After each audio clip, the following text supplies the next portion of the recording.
कि जुग जुग जिया ललनवा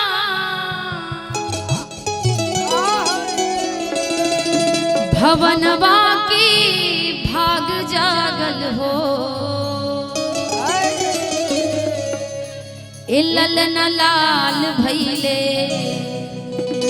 अकुलवा के दीपक कि मनवा में आस लागल हो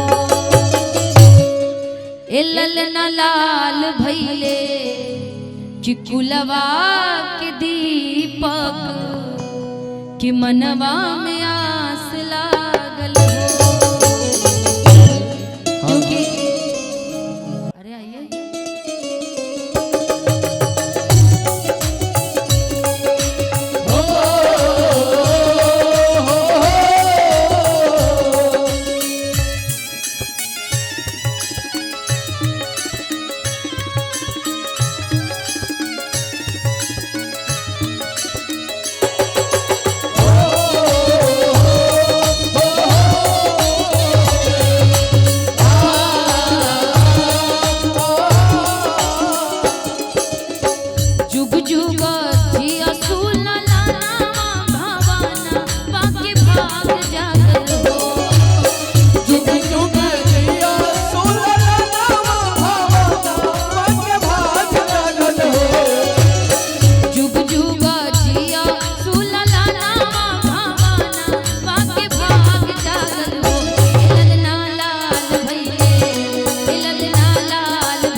दो राम और लक्ष्मण की जोड़ी है और दोनों मुझे बहुत मानते हैं। मुझे टीवी पे देख ले या कहीं देख ले तो वो हमेशा फोन करके बोलते बुआ कब आएंगे। तो उन दोनों बाबू को भी बहुत सारी शुभकामनाएं कि आगे चल करके राहुल भैया का नाम रोशन करे और अपने निशा बुआ का भी नाम रोशन करे, यही कामना है। नकिया तो हुए जैसे बाबूजी के अखिया हमारी के हो, नकिया तो हुए जैसे बाबूजी के अखिया हमारी के हो, नकिया तो हुए जैसे बाबूजी के अखिया हमारी के हो।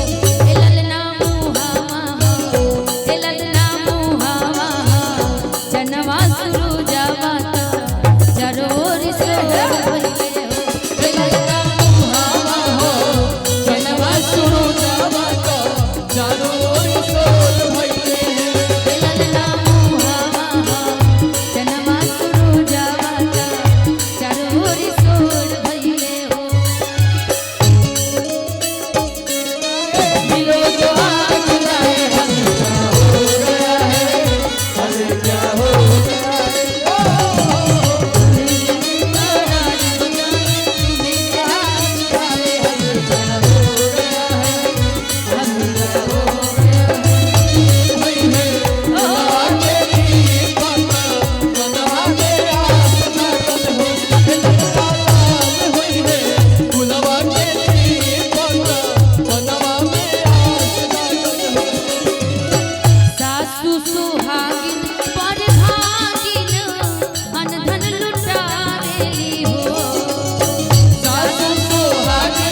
सासु सुहागिन पर भागिन अनधन लुटावेली हो। ए ललना हंसी हंसी, ए ललना हंसी हंसी बाबू के खिलावेली नजर उतारेली हो। ए ललना हंसी हंसी बाबू के खिलावेली नजर उतारेली हो।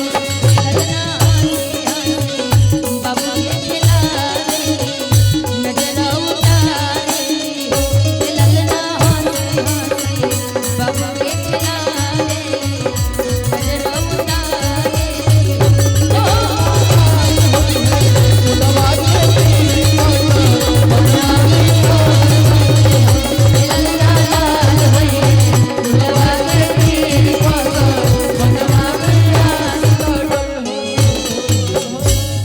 कि जुग जुग जिया सुललना कि भवनवा के भाग जागल हो। ए ललना लाल भैले कि कुलवा के दीपक अमनवा